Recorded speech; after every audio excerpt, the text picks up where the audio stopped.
I have a soft spot for just about anything post-apocalyptic. You take movies, books, television, anything that has some sort of apocalyptic angle to it, and I'm usually willing to give it a shot. And right now, it seems like we're getting a lot of the apocalypse. We've got Fury Road, the Hunger Games movies, which are a little bit more dystopian, but still apocalyptic, and now we have the fifth wave. The Fifth Wave is the first book in what I believe is a trilogy, and is yet another young adult novel that was turned into a movie with the hopes of them being able to turn it into a franchise. Young adult novel adaptations are kind of hit or miss.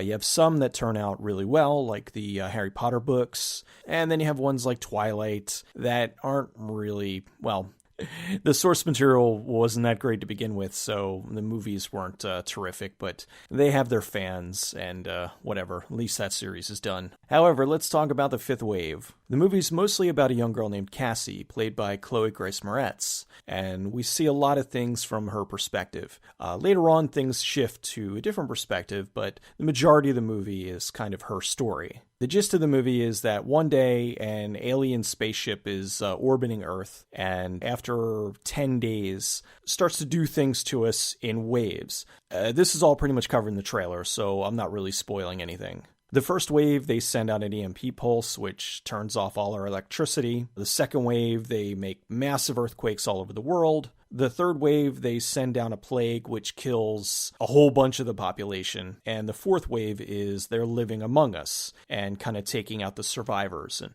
we don't know what the fifth wave is yet. Cassie gets separated from her family, and she's surviving on her own, and she's trying to make it to this military base, which is where her younger brother is. I would say probably the first 45 minutes or so, I was enjoying it. I thought it wasn't all that bad. It moved at a fairly decent pace. It was okay. I thought they were setting things up all right. They shifted back and forth. Now there were two storylines. There was Cassie surviving out in the wilderness on her own, and then it shifted to a bunch of kids at this military base. And what they were doing was the military was training these kids to be able to fight back against the aliens, the others, what they called them.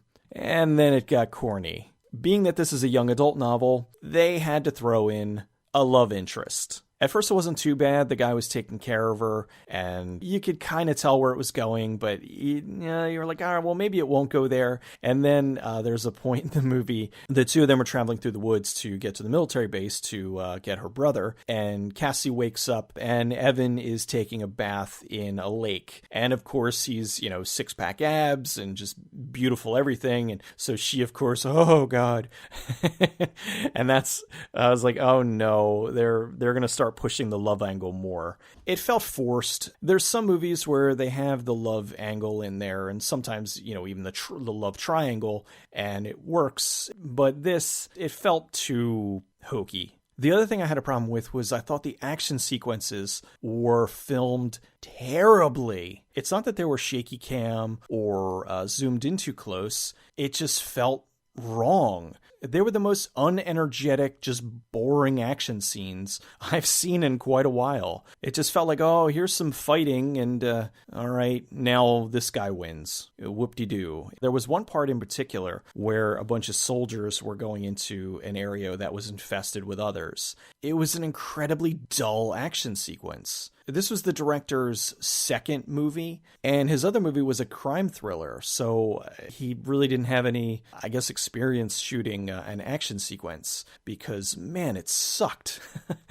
There were a few things I saw coming, and there were a few things that I did not see coming. One thing that surprised me as far as casting, Maika Monroe shows up halfway through the movie, and I was surprised. I didn't know she was in this movie. I think she's awesome. The only thing was, she gave one of the cringiest, most forced lines in the entire film. I don't know if it was in the book, but it just felt so wedged into the movie. I groaned really loud, which probably was okay because I think there were maybe 5 other people in the theater. They were all together and they were sitting way up closer to the screen, so they didn't hear me go, ugh. Reading some comments about the film from people who have read the book, they seemed fairly annoyed by the changes. There was a gender swap with one of the sergeants, And apparently they glossed over Ben's backstory completely, which I was reading a little bit about, and it would have made the movie longer, but it would have made his character a lot deeper. But it seemed that they decided to focus more on the love angle. I'm going to get into a little bit of spoiler territory here, so if you don't want the movie spoiled, tune out. It's going to be spoiler light-ish. There comes a point in the movie where an alien is beaten by love.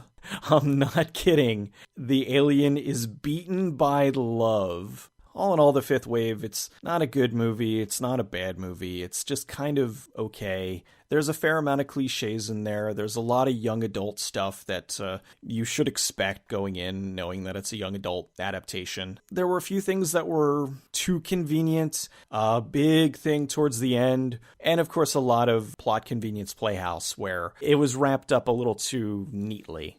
So The Fifth Wave's another typical entry into the young adult adaptation series. I've seen worse, but I've also seen better, much better. Even the young adult adaptations I've seen way better. So don't go out of your way to see the movie. You'll probably be alright with skipping it altogether.